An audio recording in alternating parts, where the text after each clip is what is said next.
No. There you go. There you go. Very good. Well, welcome again. My name is Christine Dykman. I'm from Monmouth County Division of Workforce Development Office. Wow, that is a mouthful. And I do welcome you here today. Today we have Colleen Ferrary. She is speaking about wonderful things. Job search is really hard. It's very challenging, but she has started her own business because she wants to help job seekers to excel, to succeed. Colleen is an accomplished businesswoman who has 23 years of climbing the corporate ladder, and she has used all of that, as well as her family, her daughter, to make a business. And it just kind of blossomed. It went from one thing and we started here, and then it went to, oh, can you do that? Well, can you do that as well? So she used to be in charge of 3,000 employees, 3 states. Well, that's a lot of things that are on her shoulders, right? But she turned all of that into, I don't want to be in the corporate world anymore. I want to own my own business. And it just kind of went here to here to here. She started Employment Tutors.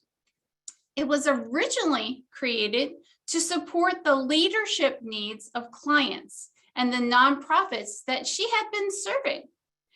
Well, then, oh, can you do this? Oh, Colleen, can you do that? And you know, Colleen's a jack of all trades. So she's done so much. It offers affordable alternative to those very expensive employment coaches that you do see available to you. So welcome today to learn a little bit about what she does, but how to make yourself stand out from the crowd and rise above that competition.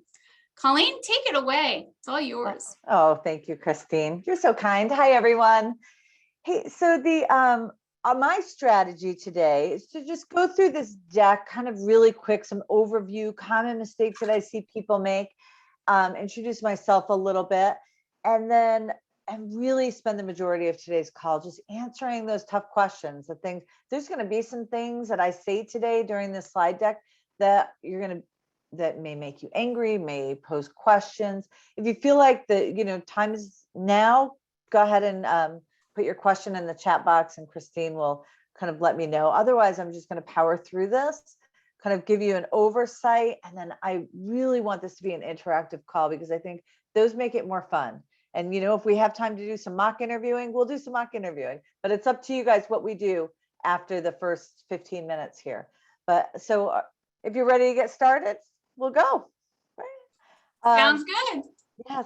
So Christine did such a nice job of introducing me. And I'll tell you, I started Small Business USA 10 years ago, and we found that businesses, the reason that they fail is because they don't have great people many times, and they miss that leadership piece. So Employment Tutors was born. And then like Christine said, we kept getting calls to do some nonprofit work, which was really in our wheelhouse with the city of New York, city of Los Angeles, with some groups like RealWorks, CUNY, Ghetto Film School. So we've really had a lot of fun with this. And then we found that, and we will charge you $300 an hour if you want to pay that with Employment Tutors. But we thought that, kind of part of our brand, part of what was important to us and why this part of our business, Employment Tutors, exists is because it is so expensive to get the coaching that you need. And we just wanted to come up with a fun, easy, affordable way for everybody to be a part and get what they need and get that job. We know if you don't have a job, the last thing you want to do is pay an expensive coach. So we're happy to do that. We're happy to take your money. However, we do have some options that we've created that allow you to go on for $25 and be part of a group coaching that's really specific and directed. So if you email us, we'll be sure, you'll see my email on the bottom of these slides. So if you email us and you want some information about some of those classes, happy to send those to you. And I will also include the email in the thank you letter with the URL from today so that you always have it handy. Okay. Great. So I'm going to just jump right into this and kind of tell you like what we see and what some of the biggest challenges are. And I'll tell you, we just posted a position, boy, was it Monday? And we've already, for a very particular tricky situation for a client, and we've already gotten over 150 applicants. So, during COVID, that number in a weekend, I had 1,200 applicants. We posted a director's position maybe it was like 3 weeks ago now. In one weekend, we got 500 applicants. So I just want to share this, here's the process. This is what really happens. And a lot of times we have a ton of amazing interviews, but the hiring manager really only has 6 seconds to go through them. So if you are applying for a job, just you see it posted, you apply, you're kind of where the star is in the hiring process. And the more skills you use to get up the line, the better chance you have of getting seen. So today is about helping you. There are some jobs that you're going to have to start at the bottom, but we want to help you kind of start more in that phone screening space and move up the ladder a little bit so you have a better opportunity to be seen. So the first thing that you want to do, and the first thing that we look at as a team, is where is your game failing? Where does your strategy stall? And we break it down into 4 different sections. We call it the pregame. And that's, do you have the connections? Are you getting the introductions? Are you doing the networking? Because that's the best way to get up front. Is it on paper? So you get your resume to the right person and you don't get any calls. Then we say that you're stalling, your process is stalling on paper. So this is where you need to do the work. Sometimes we say at hello.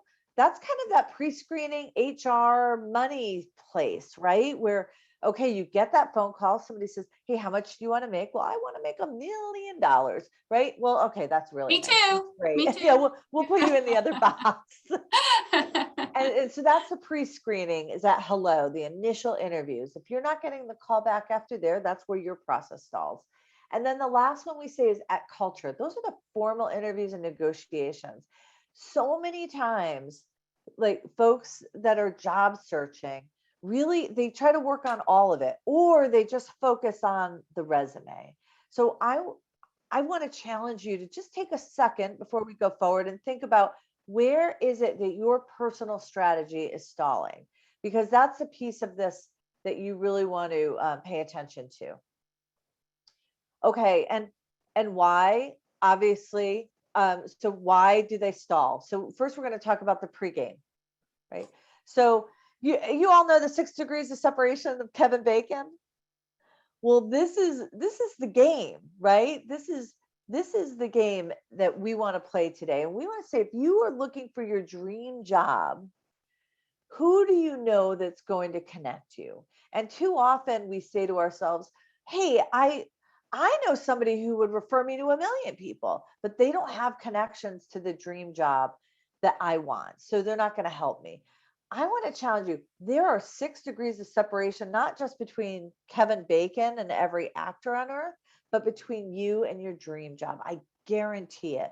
But the challenge is, you want to start backwards and work your way backwards. LinkedIn is a great tool for that. Just going and looking at job boards and seeing where people are is a really good place. So start backwards and figure out who you know. LinkedIn will tell you second and third connections. Go to those connections. Sometimes you have to do the work to get. So Colleen, let me just expand on that to ask you a question. If I see a job on LinkedIn, it will show me first, second, third degree connections. So maybe if I'm looking for my 6 degrees of separation, I'm going to my 3rd degree connection and finding out their connections. Yeah, find out who their they connections know. To get to the 6 degrees to see who's in my network. Exactly. And so let's say that's a tough conversation, right? So if you get to that, you have 3rd degree contacts, you're going to go through their connections and see who you have in the 1st and 2nd, right? And so it's probably 2nd. And then you're going to be shocked when you ask the right question of people you know, when you find somebody who's a 1st connection. Maybe you go from 3rd connection, then you go to their 2nd. 2nd means you know somebody in common. If you know somebody in that space that knows and trusts you, having that phone call and say, hey, listen, I'm really looking at this position that's available at NBC. And when I went on LinkedIn, it looks like you know someone is there any chance that you could help me build a relationship with that person, or, start a conversation with them? And people inherently want to help. And you can't be afraid in this job market to have those conversations with people. I had this woman, I shouldn't tell you this story, but I will tell you the story because it's a fun one. I had this woman who, she was an event planner for corporations. And so she decided that she didn't know anybody. She was starting her business. So she decided that she was going to call the admin of the CEO of the company, because she knew that she could get a hold of the admin to the CEO. And the admin of the CEO would refer her down to the next level and say, hey, can you talk to this person? And because the CEO's office connected her to that person, there was a greater urgency behind having that phone call. It was the most ridiculous strategy in my mind at the time, but it worked 90% of the time, and her business flourished. So I don't want you, don't be dishonest, be true, but sometimes you don't have those connections, and sometimes you just have to reach out to figure out who you can reach out to make the right connection, because that connection is going to move you up so many steps in this cycle, and it's going to put hundreds of candidates behind you. Colleen, I have heard that generally when you look at your 6 degrees of separation or who's in your network, that the second and third line tend to be more helpful than the first line connections. What is your experience with that? You're talking about your second connections? Your second line, yeah, your second connections or your third line connections, and a friend of a friend, they tend to be more helpful and more responsive than that first line. So even if they don't know you directly, they're more of a help. I guess that goes to how well you know the people in your LinkedIn profile. If you say yes to everyone, I think that becomes your first line, becomes a challenge. If you're selective about the people that you keep in your inner circle, I think that's a different conversation. Okay. But yeah, I think sometimes that referral from the first person does work better, or reaching out to that second level connection and saying, hey, you know what? We both know Christine Dykman. Can you, I'd love to pick your brain if you have a minute. Okay. So that we talked about building connections from the back end. And I promise you the circle of influence is something that we use with business owners. We use with high school students. We use with college students. I use it today in how I operate every single day. And I think it's something that just changes your life. So if you took one thing from this, I would really take the circle of influence. We all have 20 people that we know. That's the essence of the circle of influence. But sometimes we have to look, the circle of influence is finding the right 20 people who really can help you, can influence your life. My circle of influence now isn't about building business, it's about building knowledge. But if you're a business owner or you're somebody looking for a job, let's say I want to become the producer of NBC Studios. Well, who do you need to know to become and to aspire to that job? That's who you're going to see in that second ring. Those are the 400 people that you're going to be connected to through your circle of 20. Your question is, who knows those influencers?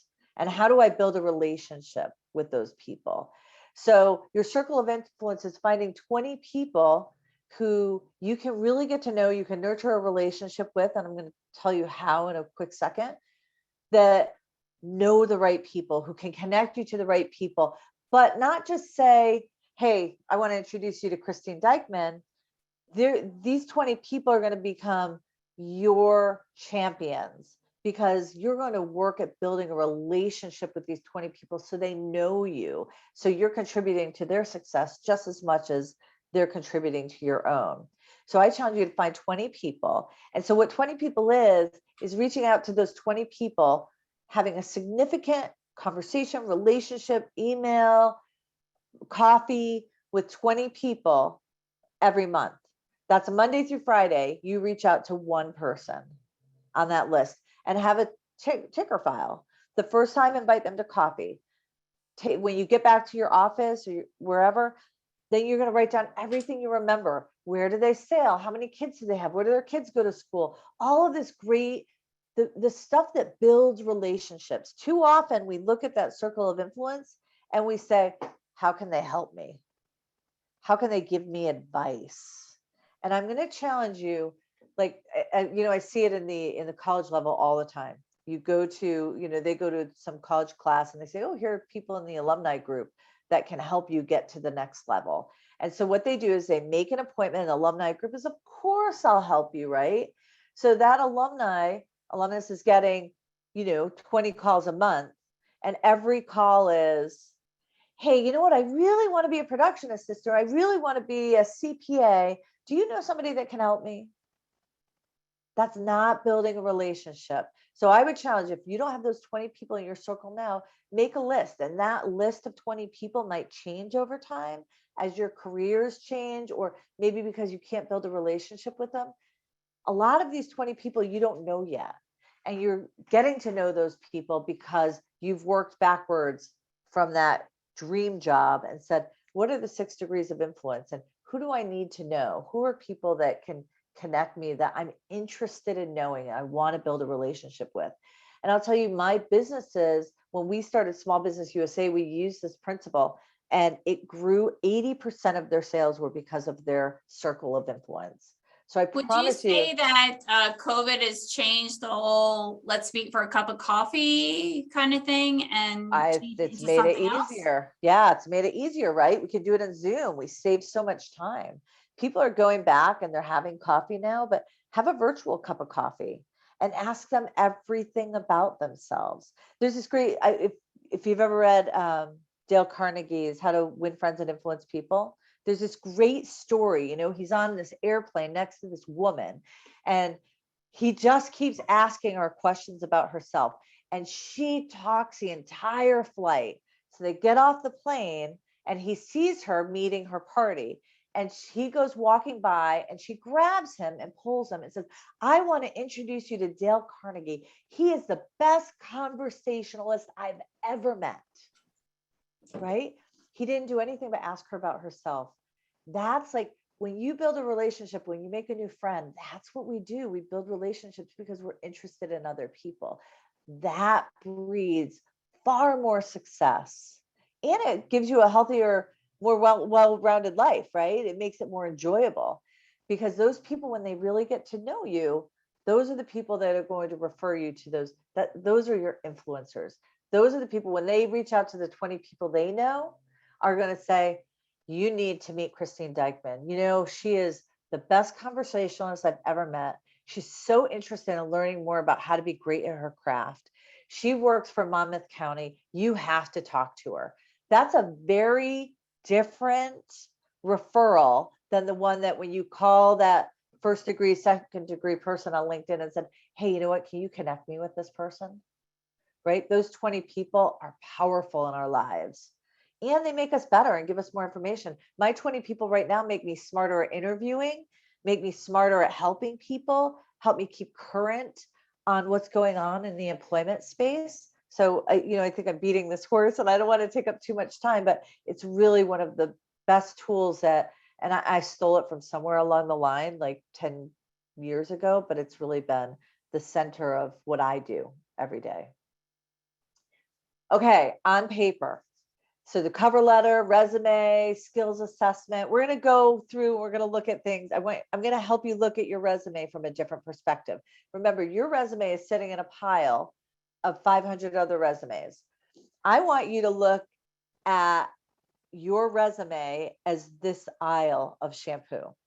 That's how I feel. I don't know about you guys, but that's how I feel. So I want you to pretend that your store, this is a Target store, there's 350 different bottles of shampoo on this shelf, right, that you can buy. So your resume is one of 350. I want you to pretend you go shopping and you're looking for shampoo and your brand is completely sold out. How do you approach going after that bottle of shampoo, right? You ask, what do you need? right? So is it for dry hair? Is it for curly hair? Does it add volume?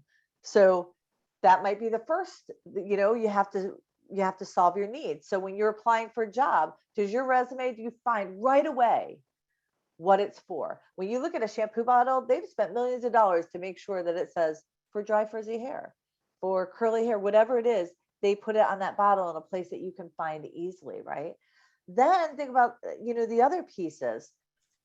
What is the added flair? What is going to separate the suave from the dove for dry, damaged hair?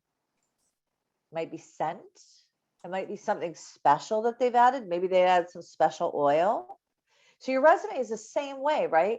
The first thing when we go through an interview, or when we go through a resume pile, we're looking for everyone who has the 5 qualities that we need. Now, 6 seconds. If you looked at your resume right now, now you wrote your resume. Could you do this test later? I promise you're not going to find them as easily as you think. Go look at a job application or, a job posting.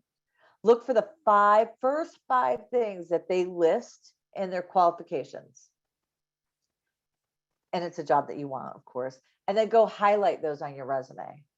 If you can't find them right away and they don't stand out, your resume may risk being pushed to the bottom of the pile. So are you making it clear, specific? Is it out there? Can they find it easily? Then you want to look for the things that set you apart. So I'm going to do it with my resume. So I'm applying for a job to host this meeting as an employment coach. I'm going to give you, now what I want you to do is you're going to be really honest. You're going to use the chat box, and I want you to rate me on a scale of 1 to 10. 1 being not a good fit for this job, hosting this. Now remember, you're only going to use my resume to decide. And I'm going to give you 1 minute, not 6 seconds to read it. Okay. But I'm telling you, my husband has tested me when I'm hiring for a company. He's tested me. He doesn't believe in this 6-second thing. It is only 6 seconds. I promise you. So I'm going to give you a whole minute. I want you to honestly rate my ability to teach this class based on my resume. Go ahead.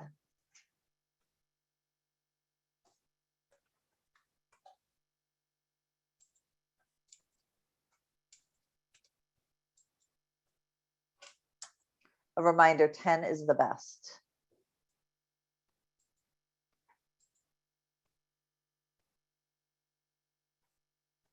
Oops. Sorry about that.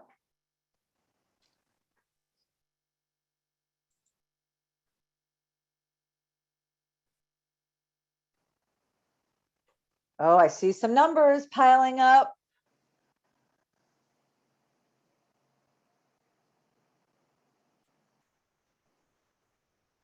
How's it look, Christine? Can you read?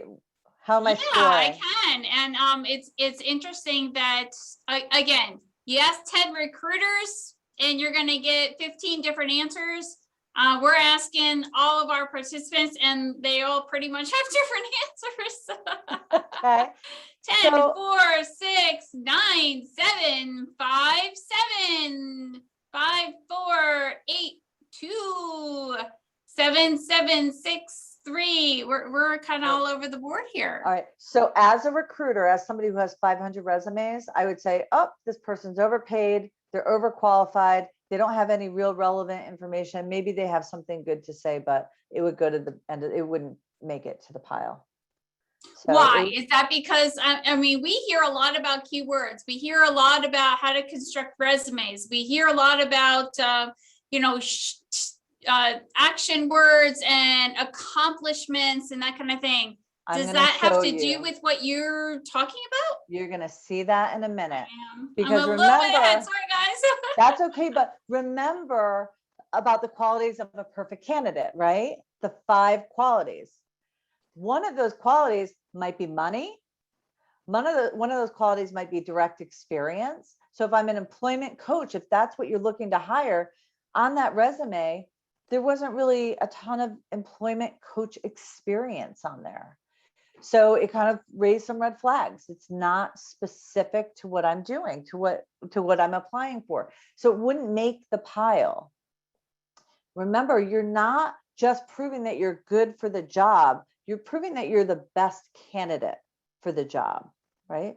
So now we're going to do this again. Now, I'm going to tell you everything on the slide before was true. They are the things in life that have been the hardest for me and have that I am the most proud of. So to not put those things on my resume would torture me, because I worked 33 years to earn the right to put those things on there, and I worked like a dog to get there. But the job I'm looking for does not necessarily align with what I'm most proud of. So rate this one now. You have 1 minute.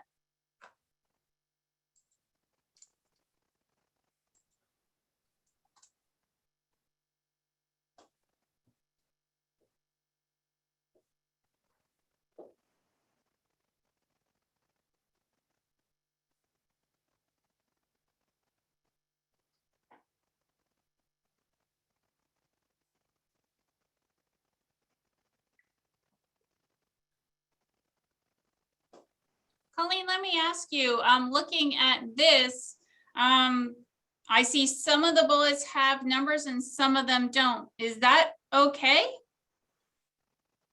Numbers in the actual, like, hired 1,200 candidates, those kind of Right. numbers, 94%. Mhm. You know, I know that they kind of, people, resume writers will challenge you to put numbers in there and statistics and things like that. Mhm. Yep. I think what it, like, if I said, does manage all hiring and recruiting for several international film and media companies in New York, LA, Miami, and London, does that Yeah. move you when you're thinking about an employment teacher? That's what I'm asking you. Yeah, I think it does. I think it says, oh man, she's hired internationally. She's in metro areas. This is what she's bringing to the table. She knows. So Okay. I think if it's important enough, like, that person might be looking for somebody international, so might be looking for somebody in an urban area, you know, that might be relevant in this particular situation. Most of the classes I do are in the city. Mhm. So that's where it becomes relevant. Most of them are in New York, LA, and London, actually. Okay. So it's super relevant in this example. It may not be as relevant if I was going for an accounting job, Mhm. right? Mhm. So numbers are great, but I think you have to just, like, what are your key points that you want to, like, what's the thing that's going to make you different from everybody else? Okay. All right. How are my scores? Are you guys, did I do better? Wow. We have higher numbers, 8.5, 10, 7, 9, 9, 10, 10, 9. Yeah, they're much higher. So because it's more specific, right, to what the job is that we're hiring for. So Mhm. so that's a challenge. Like, sometimes we just want to put the stuff that we're most proud of, but sometimes that becomes detrimental. It doesn't mean that there's no place for it on the resume, but it means that we want to build a resume that is really answering the question, are you qualified to do the job, and how are you better than all the rest of the candidates? With that said, Colleen, do we need to consider what order we put those bullets? Such Absolutely. as, if you're applying for a recruiting position or a resume writer position, do we need to maybe put that third bullet up top? Because you've seen all these resumes, even though you were in charge of hiring for, cities. Yes, Globally. you should. It goes back to that 6-second view, right? When you look at your resume, you look at a job description, you say, hey, here are the 5 or 6 things that are most important to them. Mhm. And you go try to find those in your resume. Do they jump out? Are they at the top? Are they on the first page? Are they, a lot of controversy over, should it be 1 pages or 2 pages? Mhm. You know what? Yeah. If you have 2 pages, let it be 2 pages. Just make sure that everything on there is really promoting you, right? You're not wasting it. Yes. Right. Mhm. All right. Good resume. Good, like, food for thought, right? Your resume, you guys. We're good. We're good. All right. Okay. Next one is at hello and pre-screening. This is when the HR, and I'm going to tell you, I'm sneaky when I do it because I'm impatient and I want to get to real. really fast. So you're telling us your secrets, huh? I'm going to tell you my secret. That's what this is all about, right? So I'm going to tell you, when I hire for a company, the first thing I do is I go ask all of the staff, the hiring manager in particular, and their team, what's important for this position. And sometimes it is crazy. So I work for a food media company. I was hiring for them. And that food media company refused to talk to anybody who in their cover letter did not write why they were passionate about food. I had a film company who wanted a lawyer, and they had 3 different specific copyright contracts that they wanted on that resume, or they wouldn't talk to them. Right? So the answer is in the job posting. Any HR, any hiring manager that's worth their salt doesn't want to receive resumes for that food media company where somebody didn't say, please describe why you're passionate about food, because we're just making our job harder, right? So really pay attention to that job description and make sure that you're really aligning. But I'm telling you, sometimes there's quirky stuff in there. So watch the job description before you're pre-screening. Here's where I get sneaky.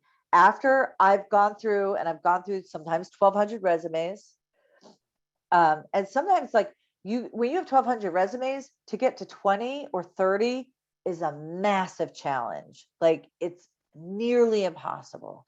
So, boy, you have some formatting issues. You have like some typos. You have, your message isn't clear and doesn't jump out. You have some grammatical errors. You're out. It's like a very quick, okay, not the best of the best. So, you get one resume to send to somebody. We expect that you've edited it, had somebody else look at it. So sometimes you could be the best qualified person in the world, but unfortunately there's 1,200 people. So the number is ridiculous. So when I get down to that 20 or 30, I just pick up the phone and start calling them directly. And it is amazing. You'll have a voicemail that is like, get the F out of here. Leave a message. I don't want you. Or you'll get somebody who picks up the phone. It's like, hello, you're like, you applied for a job, somebody's going to call, at least be nice. Right?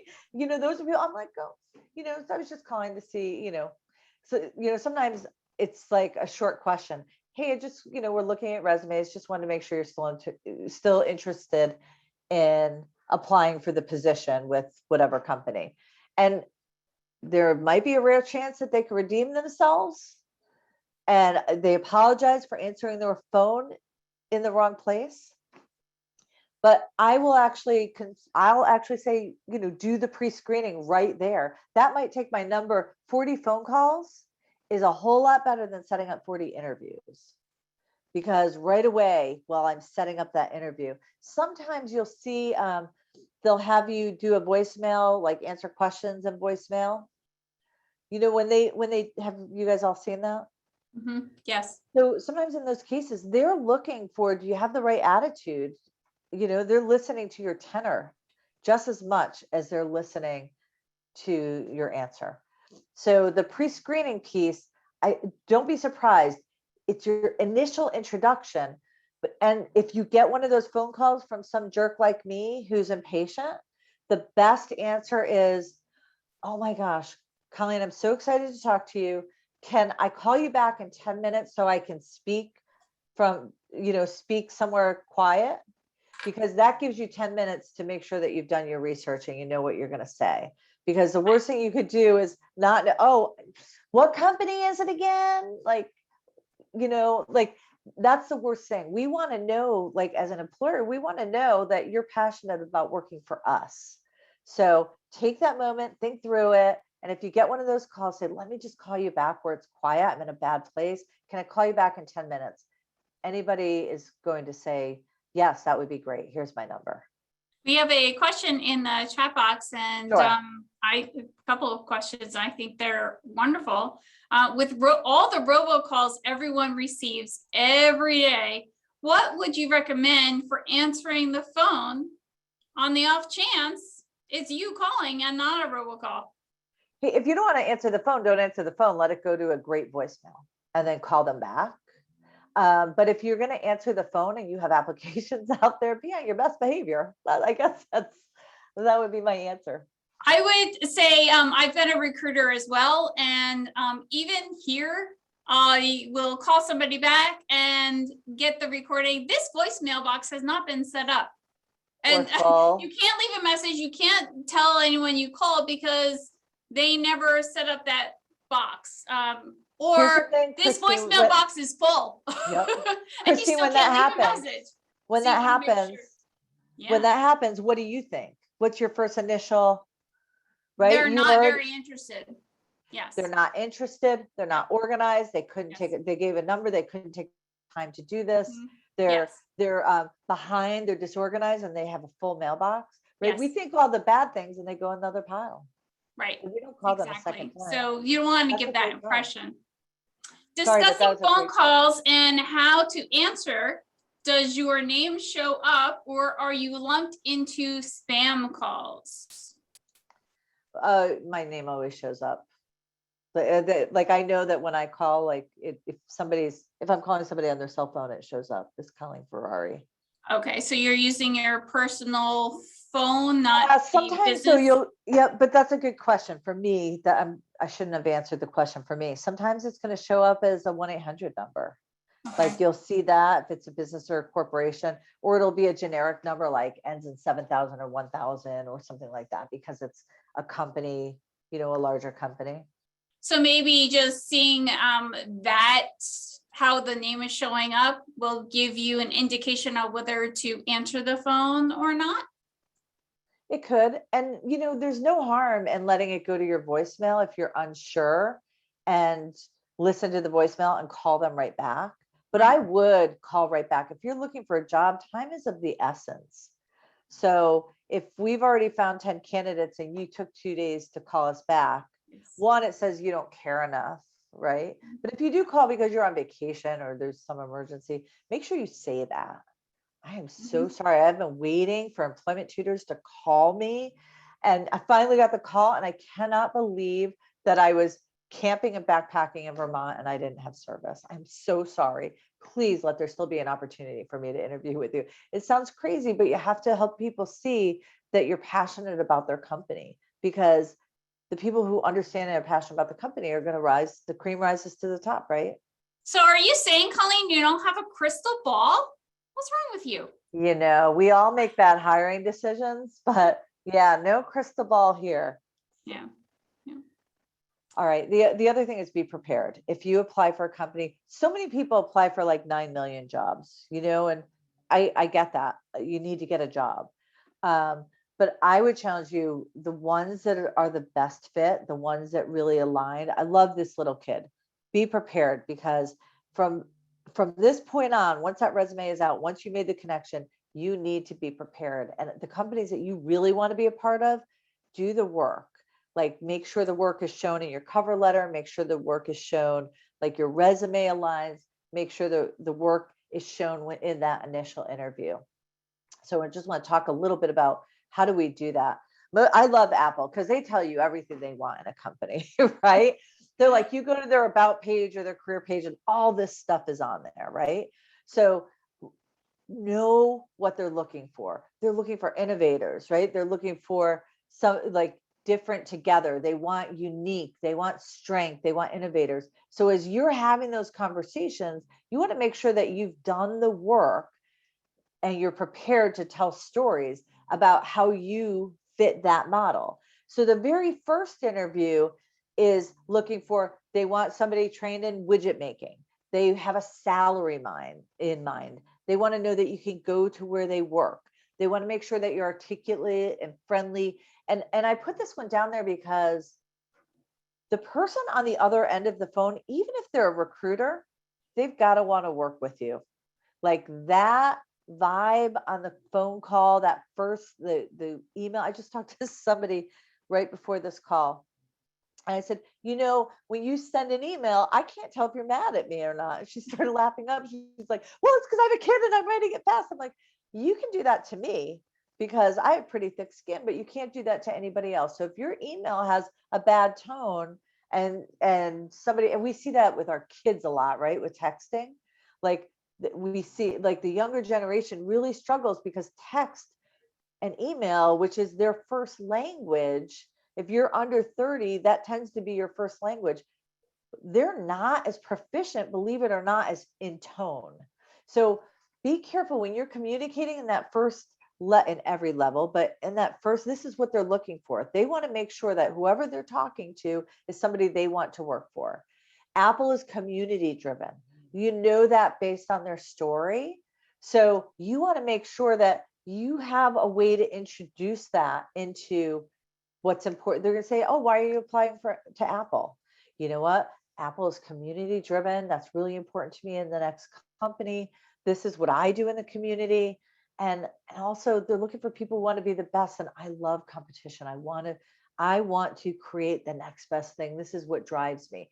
So align your message, be prepared for that pre-interview. Know what they want and know how you're going to share with them what you want, because they're making 20 to 30 phone calls for that pre-interview. How are you standing out between, that's your brand. How do you stand out from the other candidates? Let me ask you, Colleen, this kind of has to do with your slide. I know for a fact in Monmouth County, and that's primarily, our clients, although they are all over New Jersey, Monmouth County has around 92% small businesses, 100 to less, 100 employees to less. So with that said, they're not gonna necessarily, not all, but most of them are not gonna have a website design such as Apple with all the information out there and tabs, and you can learn about a company. So how do job seekers learn what they want and what they're looking for other than a job description? Okay, I think that's a great question. I will tell you, most of the time, if you look at the about page, it'll say something about the business owner themselves. It'll tell you why they started or who they are, and you'll be able to read through the lines in that. You'll get a vibe for who they are. A lot of small business owners are on YouTube just trying to market their business themselves. Watch some YouTube videos. You'll get a sense for who that company is. But yeah, definitely do the work. And if if you haven't, you probably have done this work. If you're getting the call and you've written a great cover letter already, you've already looked into who the company is. So if you're applying for 20 different positions and you forget who's who, make a list for yourself. But also, if you're not community driven, you don't want to be part of a team, you want to have your head down and do accounting and not be bothered all day. That's a great quality too for the right company. Don't join a company that is the opposite, because you're not going to, it's got to work for you. Like, don't put as much energy into that resume as you would the other ones, because probably you might get a job if you are a really great talker, but it's not going to be the career that you're looking for. You need to be happy,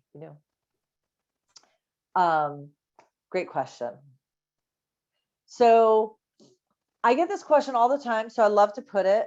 I love to just kind of tackle this head on. What scares a hiring manager with an experience or over 50 or underqualified? We all have these preconceptions, right? Of if I hire somebody over 50, there's some stuff that is going to get me out of the running right away. If I hire a millennial, an older interviewer might say, oh, this person's entitled, they don't have any grit. There's all these things that we worry about that that kind of hinder, that we wear inside. We may not, what, the hiring manager may have that. I've looked at resumes, I'm like, oh man, this guy has a ton of experience. He is never going to be in my pay range. And he's been in this career so long. I wonder if he's going to be able to work for a 26-year-old COO, right? I mean, some of them are founded. We have these unconscious biases that we all bring to the table. But I'm going to challenge you. You probably know what you think that hiring manager is thinking. and be prepared for it, because it's all about language and experience. How you tell your story is going to overcome their objections, right? So if, this is probably the most common, right? If you're expensive, well, I add value, right? Come up with a better story, right? Like, tell stories. If somebody, like in the example I gave you, where somebody's, been in business for 30 years, been the leader, and, make sure that you put in there, like, how you sell yourself is going to be important. Overcome those objections before they're even on the table. If you're worried because they think you're going to be too old for the job, and you're worried about their energy, show up with energy. I'm over 50. I have more energy than anybody in the world, right? So if you're afraid that, the person that you're talking to is hearing this entitlement, or, just give them some examples about how hard you've worked and how eager you are, and you're going to put the time and the energy in to get the job you deserve. And you believe that your hard work and your results will get it for you. And you know that you need to do more. Like, overcome in your conversation any of that baggage that you have. And I'd also challenge you on your resume. There's great opportunities on your resume. If you look at your resume, have a kid. If you're over 50, have your child look at your resume and have them highlight anything on your resume that feels dated, that makes you look old, right? And just change it. They're going to see it from a different perspective, and vice versa. If you're 23 and you're worried about being taken seriously, ask somebody to look at your resume who's a senior and say, hey, what would concern you about my resume? And I need you to be honest, because I need to overcome it. And you can change, like, you have these great resources at Monmouth, but Employment Tutors, we dig into this a lot, looking at your resume and kind of changing the conversation based on how you phrase things. Sometimes we have stuff in there that just puts us out of the game before we get in there because of our own biases. Someone had put, my 25-year-old daughter edits my resume. I think that's awesome, because have my 20-year-old look at mine, and what he's being taught at college, I'm like, oh yeah, do it for college, but don't do it in the real world, because that's not how it works. So you are also adding experience to them as well, like a younger generation, just Right. like Colleen said. And sometimes your family isn't cooperative, or the child that you have doesn't really want to look at those words. That's when you get their friend or a neighbor or a niece or nephew, or, a cousin or an aunt and uncle that's kind of removed from it, so they can look at it a little bit more objectively. Right. Yeah. And be specific. Tell them what you want to look for. Mm-hmm. I'm worried that this resume is going to make people feel that I'm old. If you have that you use Word on your resume, unless you're applying for an administrative assistant position, it's probably going to say, oh, Word's kind of old. Like, everybody knows Word. So, just kind of updating with the most current, like making sure that you're showing on your resume that you've taken current classes, you're relevant now. But your kids will do that. Just tell them specifically what to look for. Mine is just editing. Be specific. Anything on here that makes me look too young, too old, too inexperienced, too entitled, whatever your fear Unless, is. of course, you're a human thesaurus. So then you don't need help. You can just do it on your own. I honestly believe that we can't see it ourselves sometimes. No, we look at it over and over again. It's so hard. Yeah, my daughter calls me out all the time. So I'm like, oh, that's amazing. Oh, that's cool. And she goes, that's cool. Mom. Yeah, we don't say that anymore. Right? Yeah. Yes. They can love you to give provide us some tips in the chat box? Can you provide some tips for a person that took a voluntary retirement package when addressing why they left a company or a firm? Is there how long have you been unemployed? How long have you been unemployed? I'm waiting for a response. 1 year. Or unmute yourself. 1 year. Okay. And what have you been doing with your time? So Colleen, this is Greg. I'm the one that asked that question. Great. Yeah. So I've been taking a number of educational courses through Metrics Learning that the New Jersey Department of Labor provides. Working on projects around the house, networking with individuals. So trying to stay as busy as I can as, I'm in this transition mode. Okay. Hey, so this is what I would say. Hey, I had the perfect opportunity to help the company out by taking early retirement. And it was a time that I really wanted to focus on my education to bring my skill set to the next level. So the last year I've been really focusing on improving my skill set with some of these classes. And, now I feel like I'm bringing something special back to the workforce, and I'm excited to get busy again. Love that answer. Yeah, no, thanks, Colleen. Appreciate it. No worries. All right. What do we have so far? My slide is deciding it doesn't want to move here. Hold on, please. There we go. And then the last one is at culture. Again, this little kid, be prepared. This is a different level of preparedness, right? Your first pre-screening interview is going to be about, are you checking off these 10 things or 6 things that the company wants? And do you fit in with the company, right? Does it feel right? Are you articulate? You can, you're nice when you answer the phone, all that kind of stuff, right? But this is a different level.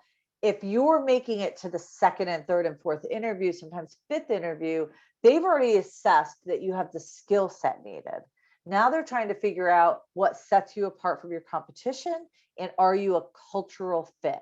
Why are you better than these 5 or 10 other people that they're interviewing? And are you a strong cultural fit?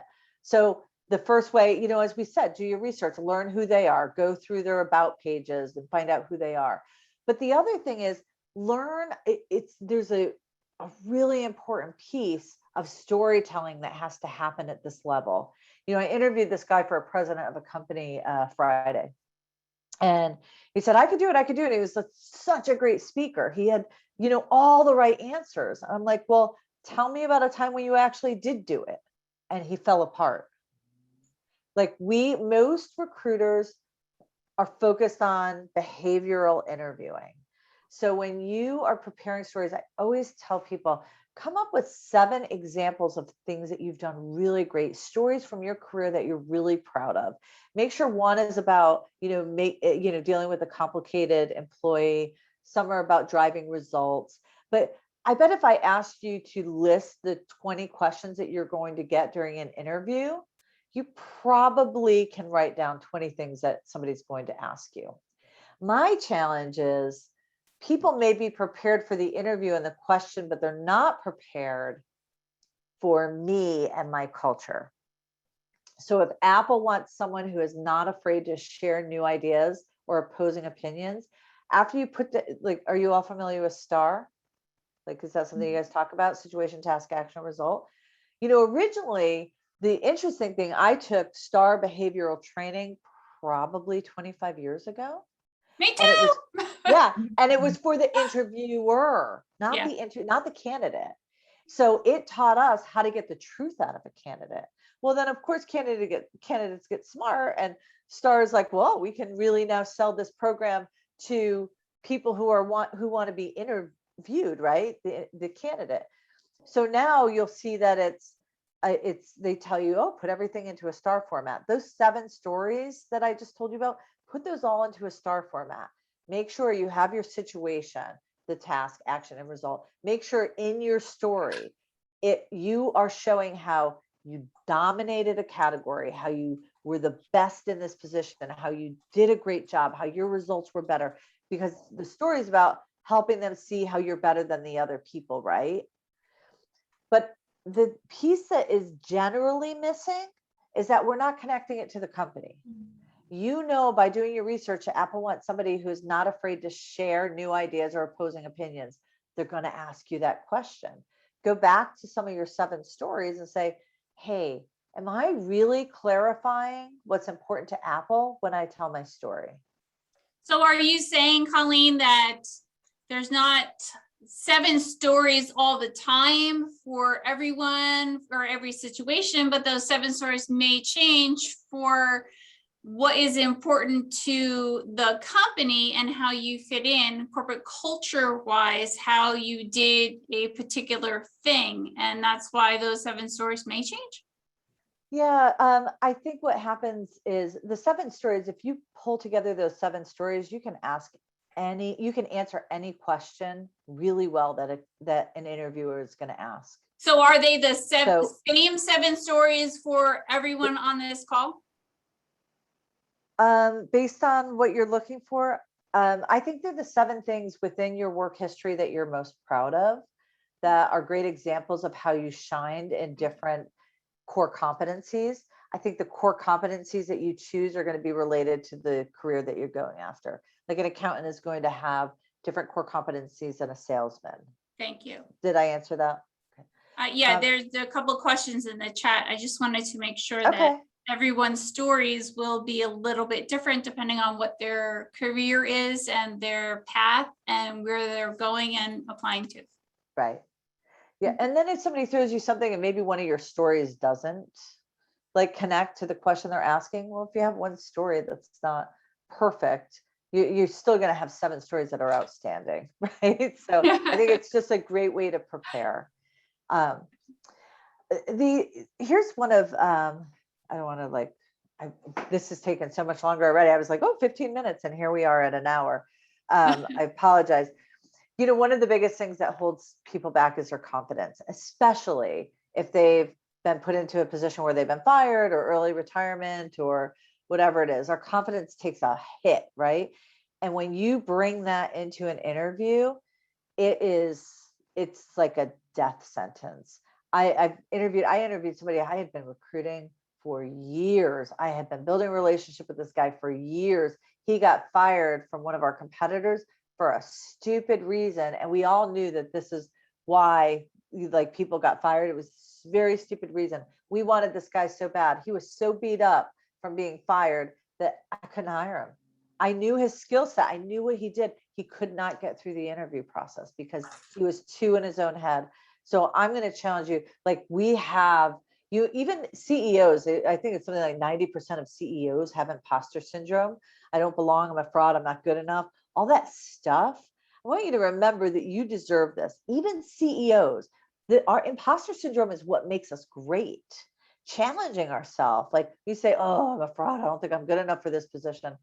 Like you put that into your brain, like you feed that into who you are as a being before you go for an interview, it is going to show, especially if somebody like me.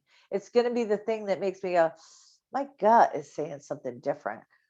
When you hear that, I'm not good enough, I want you to go back to your resume and read it again and remind yourself of why you are good enough and why you are different. But I also want to like give you some coping mechanisms for this, because I think that this is such a like killer strategy. Like for me, like call your family, your mom, your dad, whatever. They're going to tell you how great you are. They're going to make, don't call somebody who's not going to make you feel great. I have a girlfriend that anytime I have to have a tough conversation with somebody, even now, like as my own boss, I'll call her because I just want, like, I know she's my cheerleader. I know she's going to put me in the right headspace for whatever I have to deal with. So hopefully you have somebody like that. Here again, I repeating myself, have a handy list of your accomplishments. Since I started 33 years ago leading teams, I used to keep a drawer. Now it's a file on my computer. Every thank you note, every letter, everything anybody has ever said that was great about me, they've sent me, I put in this file folder for days like this. And I go through it. Like I used to have a desk drawer and it was just all the thank you cards and all the, hey, you really changed my life kind of moments that I've had. And I thought that was just me, Colleen. Because you need something positive every now and then to realize that you're human and that you are worth it. So yeah, especially in this situation. Yeah. And then I want you to remember about the interviewer. I'm going to tell you, I have not met one person that I've hired for, including myself, that goes into that interview and isn't really saying, please let this next candidate be the right one. Right? We want you to be the right one. We don't want to keep searching. So people are like, oh, they don't want me to be the right one because of this, that, or some other reason, right? You would be shocked that it's completely the opposite. We want you to be the right person. If we have an open position, that means a big percentage of our team is working too hard to fill that gap, even if it's somebody who they're replacing, because that person is being replaced for a reason. Like, we want you to be the right person. So show up like you deserve to be there, because you really do, and people want you to win.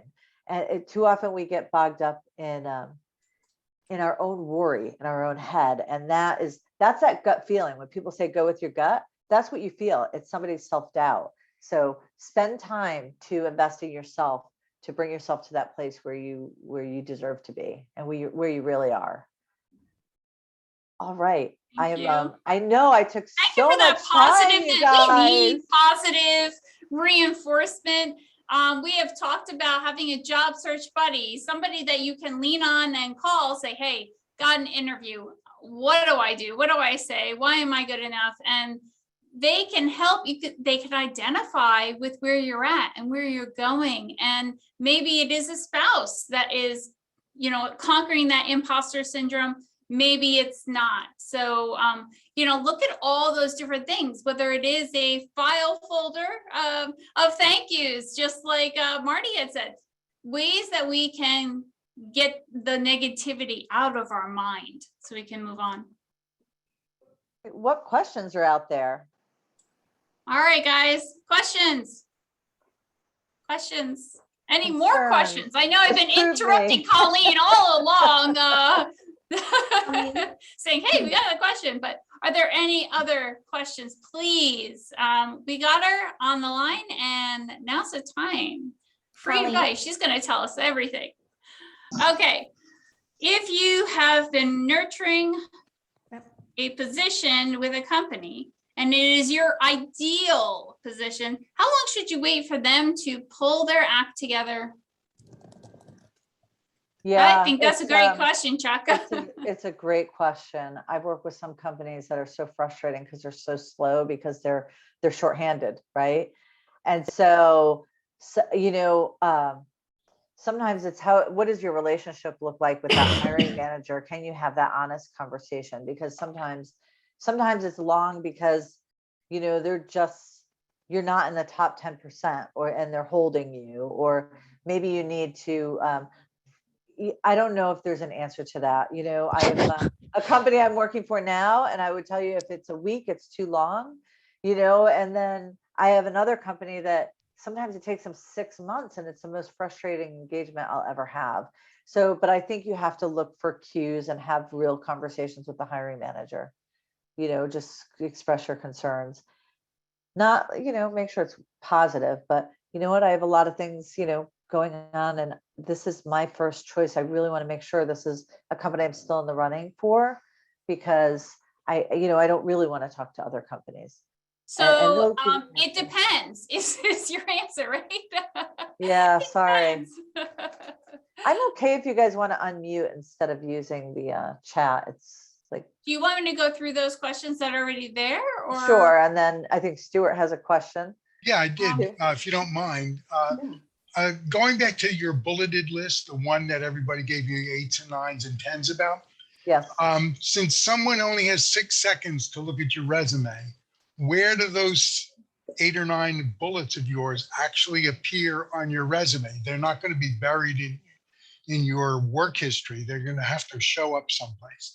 Yeah. So sometimes, depending on what the position is and where your experience lies, sometimes people are very clever and put it right at the top and do like, I'm losing my train of thought, Christine, fill me in, but it's, accomplishments, and like an accomplishment line, and maybe Right. your, top 10 things, or, that you really want to make every employer know. And then it can be also then hidden or listed in with your work experience. Okay.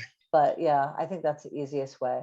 I've seen resumes that have a profile, resume profile, or summary of them, and then maybe 3 bullets of the best accomplishments ever in their whole life, and then the experiences, and maybe you're repeating a bullet from that accomplishment list as well, putting it again in that particular experience. Right.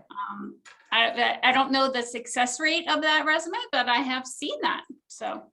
Can Thank I you. chime in? This is Marty. Sure. Hi, I actually am using that technique on my resume, and I'm very selective on the companies I'm applying to. And that resume, since I did that, has been getting me 4 out of 5 interviews, callbacks, Wow. responses. Thank you It's for been sharing, Marty. remarkable. Okay, Right. everyone try it.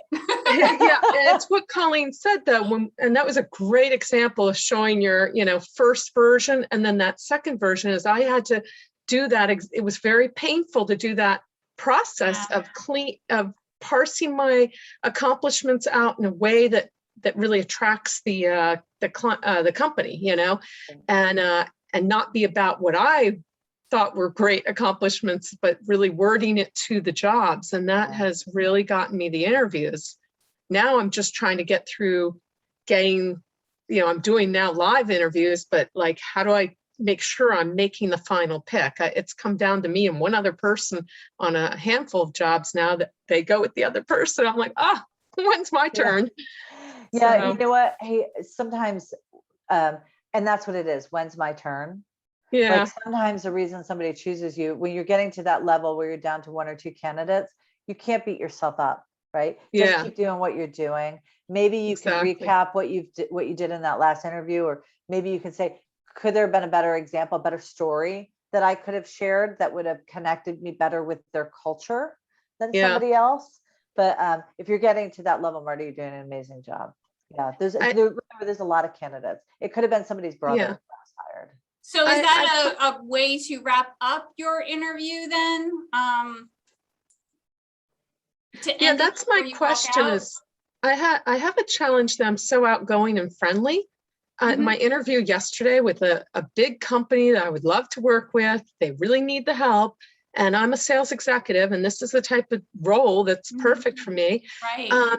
But this is what happens in these interviews. The recruiter starts talking to me and starting to go into, their life stories of, their kids, I elicit like this ability for people to talk to me. And then our whole interview ends up being twice as long as they normally have slotted. And then I'm like, oh, wait a minute. I still had a few questions, or I'm afraid, like, should I be bringing this up as we're walking out the door now because we're pressed for time, because he's told me everything about, his background. And so Marty, this is what I would suggest challenging. at the end. If you don't feel like you've landed it, like you feel like, okay, I did the right thing as a sales executive, I'm going to build a relationship and a connection with this person, but I don't feel like I landed it. You're out of time. You just say, there are so many things that I know we had such a great conversation today, and there's a few things that I really don't think that I shared with you that I want you to know. I would love either the opportunity to tell you what those things are now, or why don't we set up another time when we're not rushed, just like half an hour, Right. because I really want to be chosen for this position. I want you to really clearly see why I'm the right person. And what you just said, I want to be chosen. I'm sorry, I'm writing this down. I think it's really important that we're asking for the job. I want to be chosen. I like that way of putting it. Because I want to be chosen. Absolutely. I feel that way. I'm sure everyone who's interviewing feels that way, but we need to say it to the recruiter, or this was the actual regional sales manager that I was meeting with.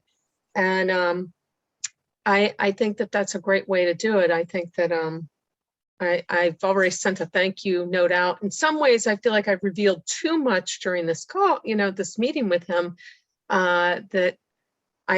one of the things I noticed he said was, in talking about the job of a salesperson going in to meet clients, is having an agenda. I actually was a little less prepared, I'm going to admit it, than I should have been, because I really should have had an agenda written down on my notepad before I walked in, so that we wouldn't have gotten so far off track with all these sidebar conversations that went on.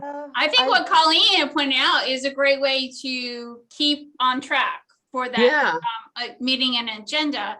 And as Chuck had said, if you're considering this job, you've already interviewed and you haven't heard anything about crickets, how do you follow up? Do you take another job in the meantime until they actually make some kind of decision, and hopefully it's you? Like, Right. and continue looking. What is your thought on that, Colleen?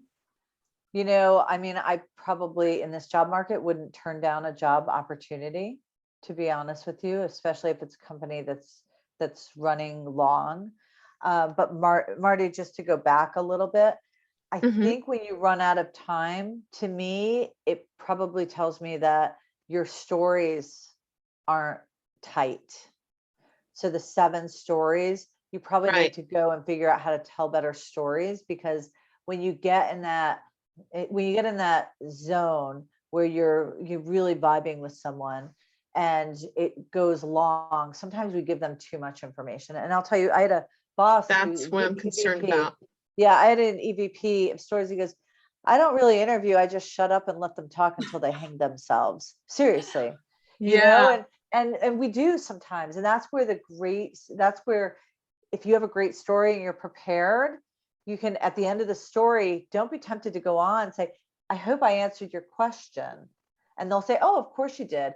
All right, what else do you have? Mhm. I You agree know, with like, Colleen on that. I've always said an interview is like the court of law, and you're a witness on the stand. Star, situation, action, result, answer the question. Did I give you enough information? And if they want more, they'll tell you. But if you're sticking to that story that you had planned to stick with, you're not opening the door and rambling on and maybe saying something that's not so appropriate that could hang you.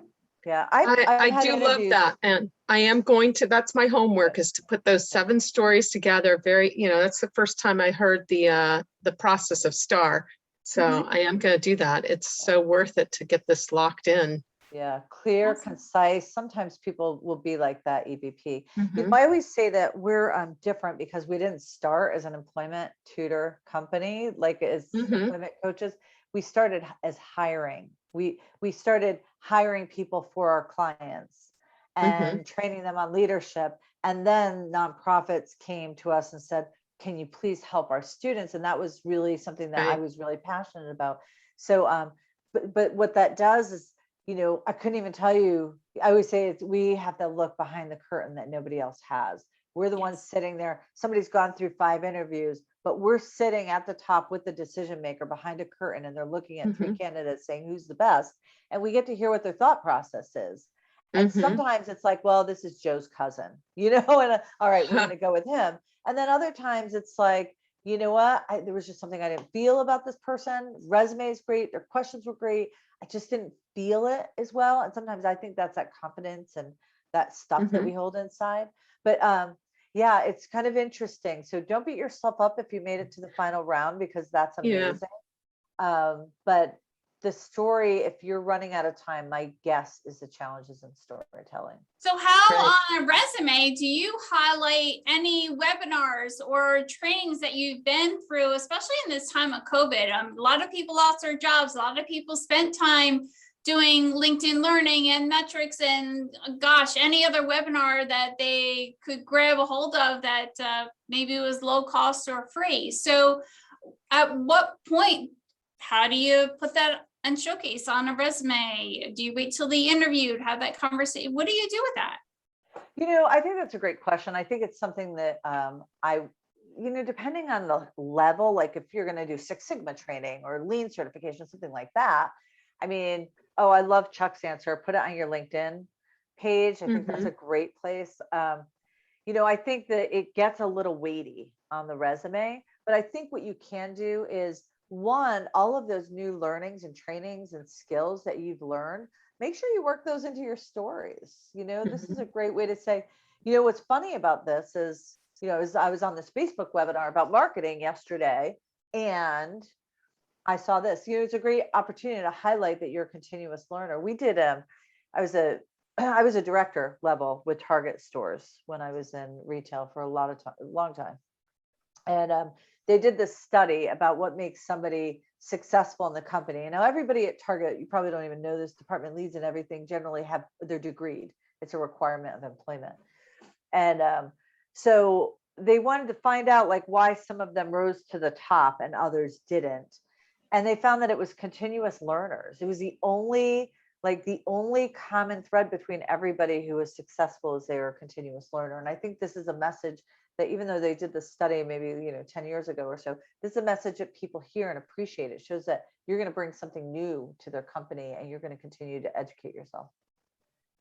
There's a company that somebody wants to work for, and maybe my skill set doesn't match what they have open right now. But I really want to work. I'm very interested. I believe in their culture and their mission. And how do I go about opening the door so that I'm thought of when they do have a match? Yeah, I think first you have to have a great opening line on your cover letter. And then the other thing is you need to network. You need to know somebody in that organization. Get in with the organization so somebody presents your resume. So if you don't know anyone, we're back to that 6 degrees. It's tough. Yeah, it's super tough, right? You're back to the 6 degrees. Because if your resume isn't like, I have people that won't listen, that won't even entertain a resume I bring them, even though I love someone. I had somebody, true stories, hiring actually for an attorney. And this attorney didn't have anything on his resume, but something about him and his tenaciousness with following up with me. I don't even know how he got my contact information, to be honest with you. But this guy followed up with me every single week. I'm like, he's never getting through the interview process, never getting through the interview. It's like the guy is a train wreck on his resume. And finally, I was like, man, this guy is trying so hard. I'm just going to reach out to him. And I had this conversation. I'm looking at his resume. I'm like, there's something. And one, he was a terrible interviewer. But also his resume did not even, I saw some like connections that he had that just said that he was so much better than he looked on paper.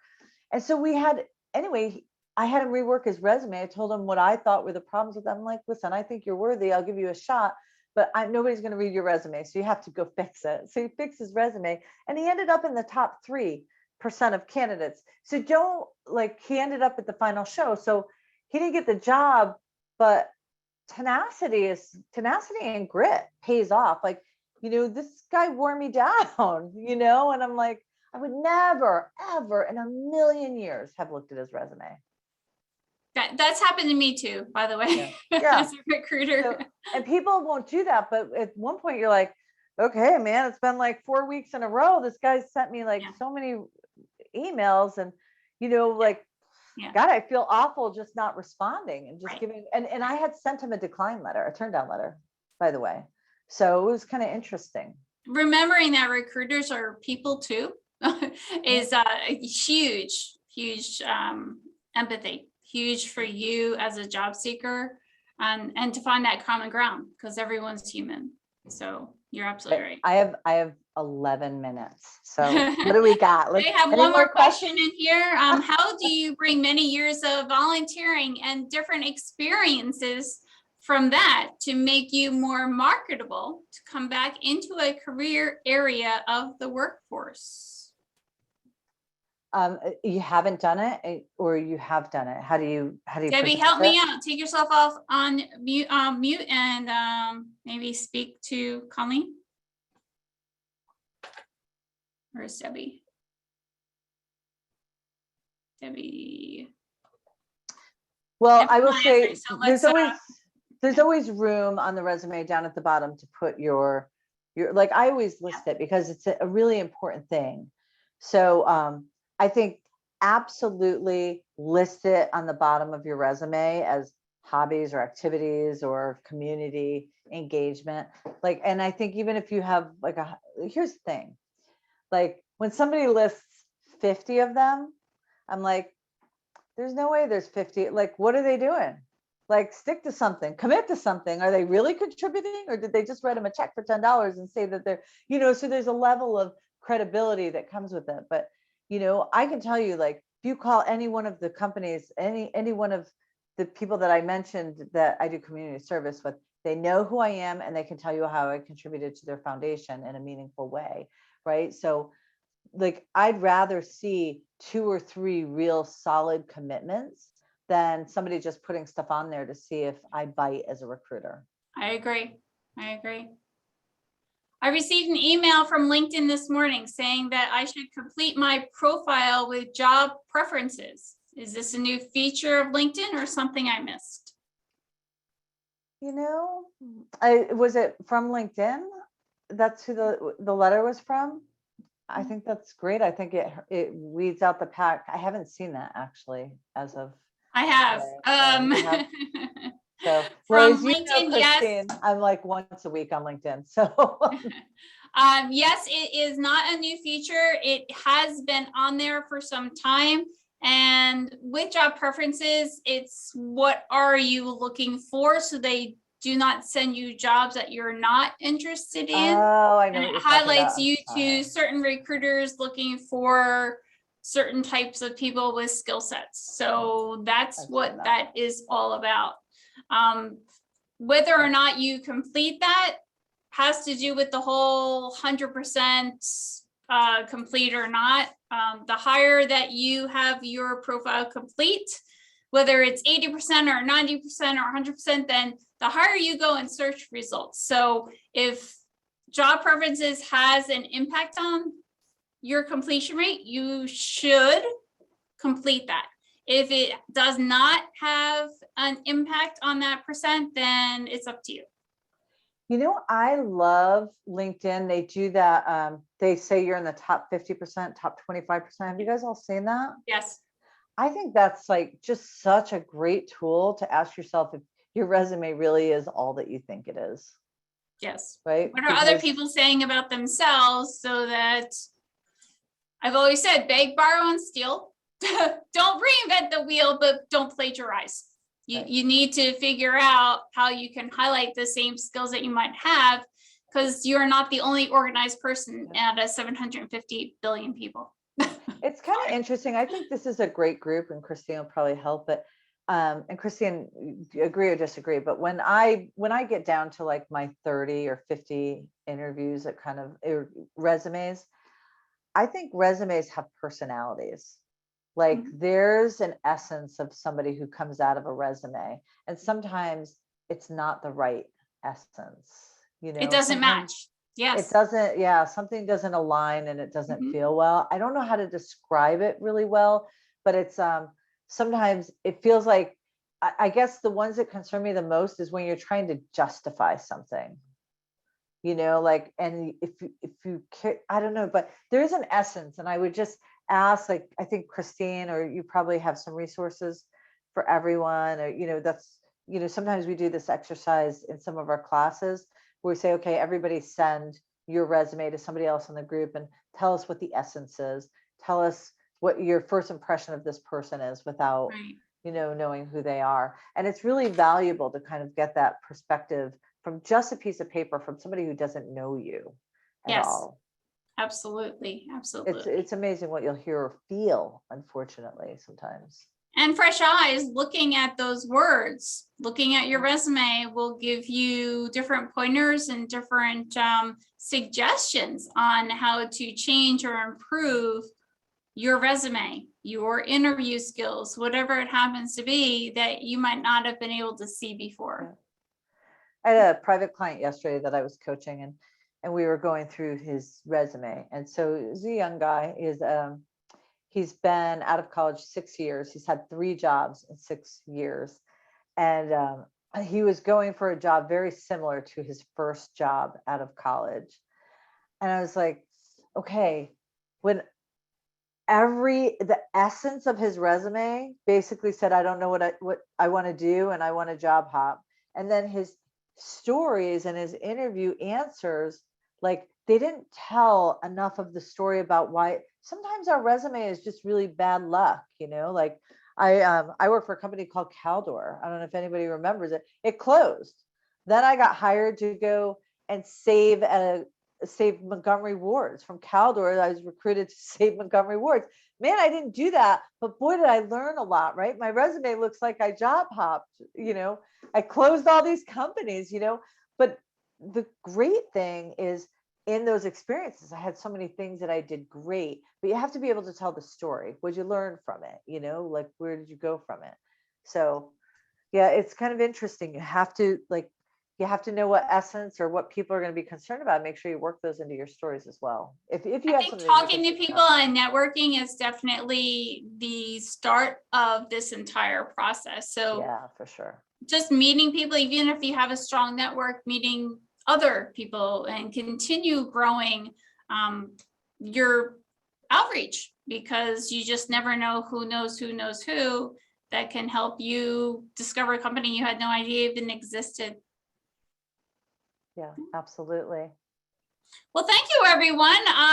It is 11:30. We are going to wrap up and let Colleen go on with her day.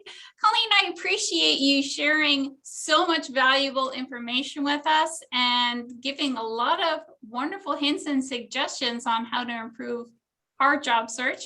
And we'll talk to you soon. Thanks. Thank you so much. I look forward to seeing some of you in the future, and good luck to everyone with your job searches. Thank you. All right. Thank you Take so care. much. Take Bye, care. everyone. Thanks for Bye, having me. everyone. We'll see you soon.